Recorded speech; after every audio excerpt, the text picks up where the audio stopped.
Hey there, it's another beautiful day. Let's watch some stuff. What in the 1940s is going on here? Did you know, pursuant to the NDAA, you are still required as a man between the ages of 18 to 24 to register to be drafted if Congress brings up a draft for war? Did you know that?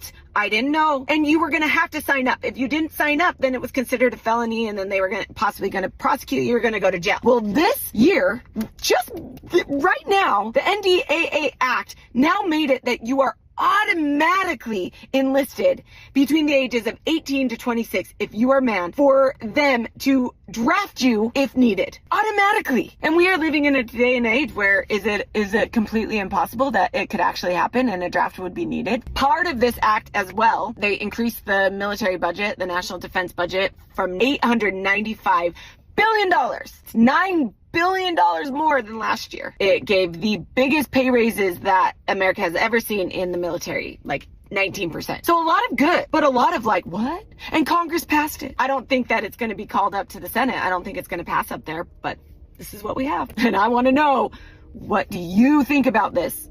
I am seeing so many videos about this, and a lot of them are fear-mongering. They're like, oh, we're going to war, so you're going to have to be registered. But like she said, everybody's supposed to be registered. Men, when they turn 18, are supposed to be registered anyway. And, you know, if you didn't, it's a felony. But now it's just going to be so that as soon as citizens turn 18, they're registered until they are 26, and then they get taken off of the registry. That's pretty much all that it is. And there's some clarifications in there, because there are some videos that are saying, oh, now's the time to get a sex change, guys. But if you were born a male, you're on the list. That's going to become a huge thing. There's going to be so many like freaking protests and crap about that. Women who aren't women trying to dodge the draft. So yeah, there's that. If China and Russia form a country and a war breaks out with the United States, can the United States defeat them? Let's analyze it. The combined GDP of China and Russia is $20 trillion, while the GDP of the United States is as high as $25 trillion. In terms of military strength analysis, the total number of fighter jets in China and Russia is around 4,000. The number of fighter jets in the United States is 3 times that of them, totaling over 13,200. China and Russia have 4 aircraft carriers. The United States, on the other hand, has 11 active aircraft carriers. From the perspective of active military personnel, the total number of active military personnel in China and Russia is about 3.2 million, while the number of active military personnel in the United States is 2 million. From the analysis of the number of nuclear warheads, the total number of nuclear warheads owned by China and Russia is about 6,500, while the number of nuclear warheads owned by the United States is 5,428. From the above data analysis, what do you think is the probability of the United States defeating? 100%. I think that America would win, 100%. Tell me what you think. Hey, thanks so much for stopping by today. If there's a topic you'd like me to cover, let me know down in the comments, and I'll do my best to get it in an upcoming video. If you're having a good time, please hit that like button and consider subscribing, and then come back tomorrow, because I'm making a new video every day. Nestle is facing a class action that it uses child and slave labor to source its cocoa for its chocolate products, despite representing that its products are sustainably sourced. Its chocolate bars, like this Kit Kat, is saying it's sustainably sourced, but according to the complaint, 2/3 of its cocoa is coming from child labor in West Africa. I found more bad things about Nestle. Here's some more. Today, Nestle is the biggest food company in the world.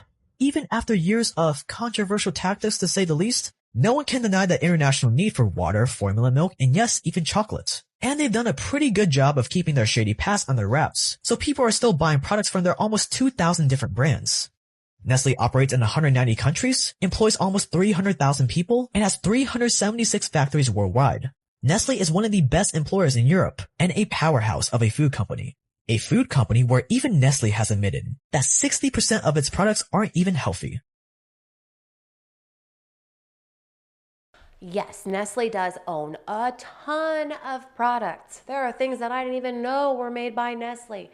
But that's the same for just about all of the other big companies. Unless they're specifically producing produce, it's going to have unhealthy foods because everything is all chemicals and additives and sugar and salt and all these other things that are palatable to make you eat more, because the name of the game is money.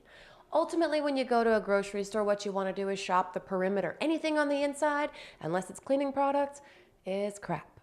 Did you know DARPA is working on technology where a soldier can link his consciousness to a robot, therefore keeping his physical body unharmed and remaining alive? Sounds exactly like the movie Avatar. That's because it is. If you go to 2045.com, you'll see that they successfully done this already with a monkey. The monkey's physical body is, but it still thinks it's alive in a computer. Their goal is to create an autonomous life support system in which the human brain can be taken out of the body and kept alive by a robotic avatar. That way, a person whose body is failing can live a full life. Just like the Black Mirror episode San Junipero. Now, what's even more interesting is that this technology has been out for over 36,000 years and humanity is just now rediscovering it. Thoth mentions this in the Emerald Tablets, how he used these chambers within the halls of Amenti to transfer his consciousness. He was able to transfer his consciousness into these avatar bodies which were held in these 80-ton regeneration chambers, which you see perfectly depicted in the movie X-Men Apocalypse. The first mutant Apocalypse is essentially Thoth. The truth is far more stranger than fiction. I did go to the 2045 Initiative website, and no. My good friend Priest, thank you so much. A few days ago, when I did cover that, the 2045 project, gave us a wonderful description of what the whole 2045 project is, and it's basically futuristic and very, very ambitious, but there's no like real technology available to do this stuff just yet. The whole monkey thing, I'm sure there's probably some kind of literature in there. There have been monkeys interfaced with computers, and computers like giving directions to a monkey brain, but an entire monkey's consciousness, to the best of my knowledge, has not been downloaded onto a computer yet. So there's thousands of news articles on that particular website, and I don't know how many of them have been vetted or if they're literally just from any publishing, because, you know, these journals and stuff, you can pretty much publish anything anywhere. And then he went and started talking about the Emerald Tablets of Thoth. And if you watched my 100th episode, you know where I stand on that. And if you haven't watched my 100th episode, you should go back and watch my 100th episode. Sorry, really quick. If you want to read what our friend Priest said, I will link that episode in the description below, and just go into the comments and look for the Highpriestofseti and just read it. He did an amazing job putting that all together for us. And then I'll also link my 100th episode. Alexa, what is DARPA's Project Pandora? From Substack.com. Project Pandora, a covert defense advanced research projects agency, DARPA project, on the possible uses of microwave frequencies for mind control, uses fifth-generation cellular tower-generated electromagnetic frequencies to control human minds. So I have absolutely been beside myself with all of this cool stuff that I am learning about DARPA. They did the microwave testing stuff, which makes me think that they probably invented what? That active denial system, right? And the Havana syndrome machine, what was the last one that we talked about? Something like that, right? It does the same thing. The God voice, right? They all use the same technology, 5G. Now there's other ways of like mind control, not just using microwaves, but like light. Just light from like your television or from your computer screen or your phone. Maldek. This is Earth, Mars, and Maldek. Maldek was a planet that once existed between Mars and Jupiter. 10 million years ago, Orion and Draconian explorers came to Maldek. They were interested in mining and conquest. Maldekian civilization developed into warring factions. Each faction used up most of their resources building up the military and inventing weapons. Eventually, neutron technology was discovered and missiles were created. Nuclear conflicts escalated.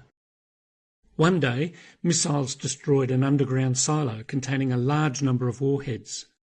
This caused a chain reaction. A catastrophic detonation shattered the planet, destroying all life and creating the asteroid belt. The shockwave and debris impacted several planets and moons in our solar system. Star beings in our galactic neighbourhood were stunned that a planet had been destroyed. 100 million Maldakian souls lost their lives. After this destruction, Orions and Draconians moved to Mars. Okay. I'll buy it. I like alien stories. I love stories about how our universe came to be also that aren't like the mainstream boring crap. This is exciting. Well, you're absolutely right, Judge. You know, what we have to look at is the president is the chief executive officer of this corporation called the United States of America.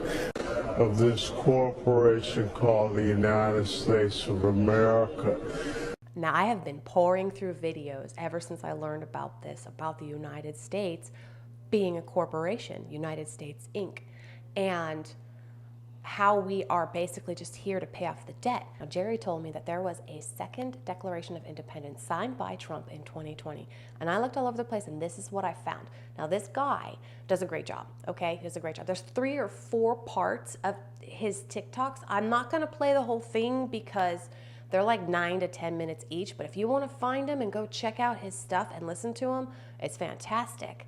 I'm just going to play the beginning of the first one, and it's pretty good. I don't know that it actually is, you know, this thing, because I can't find any like validation, and this is something that we should know about, right? You'd think, unless it's been like stifled down into, hey, no, you're not allowed to know about it. But listen, just check it out. A second Declaration of Independence by the 50 United States of America signed by President Donald Trump on July the 4th, 2020 to the new Republic of the United States. First transcribed, well, I'm not going to read all that. Trusting our cause is just and having prayed for the fortitude of brave spiritual wickedness in high places, we citizens of America make this announcement to the shareholders of the U.S. corporation, including the City of London, the British Crown, and the Vatican, and their operatives in the media, government, and society. A second Declaration of Independence by the 50 United States of America, with the utmost respect and admiration for the founders of America and the framers of the original Declaration of Independence, the American people humbly emulate their thoughtful, measured response to certain perpetual and ascending tyranny and despotism. We too believe it is a moral obligation of those privileged with knowledge and opportunity to work on behalf of the people, that the people are served best when their benefactors choose unity over division, nationalism over globalism, sovereignty over submission, and liberty over oppression. That all human beings are equal in their innate value, that America was founded under God, and that our God-given rights may not be revoked, suspended, negated, or abridged without due process. So what the hell is going on? Are we actually a corporation? Are we just here to pay off a debt? And if we are, it'd be nice to know when we're going to be done paying off this damn debt. And if Trump did sign a second Declaration of Independence to free us from all of this debt, what gives? On that note, I'm going to call it for today. Thank you so much for sharing your time with me. Come on back tomorrow. We're going to watch some different stuff. I'll say new things, and it's going to be fantastic. Until then, have a wonderful day.